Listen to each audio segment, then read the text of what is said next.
Of all the recordings I've made, I'd like to do my favorite for you now. A number titled, The Little Boy's Prayer.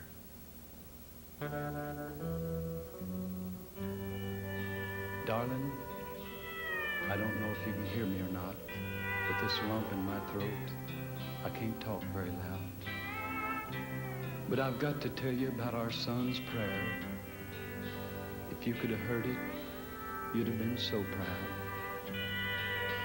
I'd left a note for Mom and Dad, as if they didn't know what was wrong, and asked them to take care of him, now that you and I were both gone. And I went to his bedroom to see him just once more. And he was just starting to pray, and his words froze me at the door. And he said, "Dear God, it's late. I hope I didn't get you up. But there's something we've got to talk about.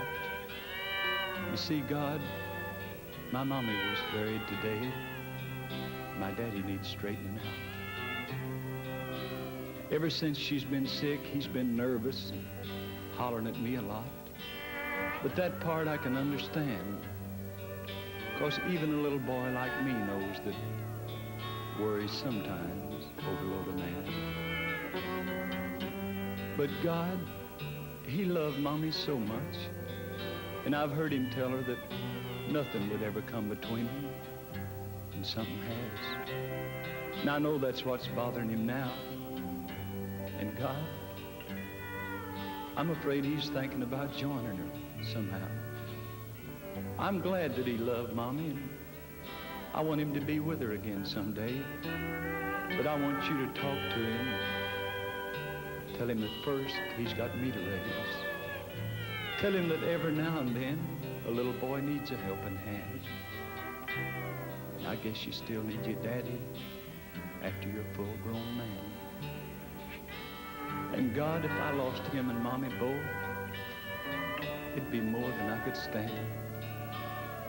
I know my grandpa and grandma would take care of me, because they both love me a whole lot. But God, they're older and they don't always understand the problems a little boy like me's got. God, I won't bother you no more tonight, but I'll be sure and talk to you tomorrow again. Now you take care of my daddy, God. You hear? Amen.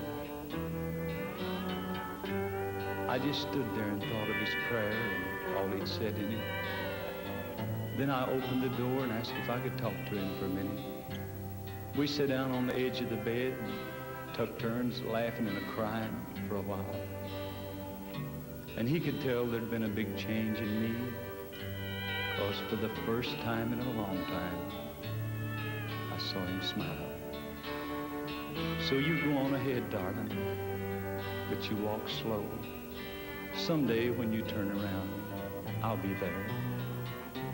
But it'll be a while, because I'm going to spend the next few dozen years being the answer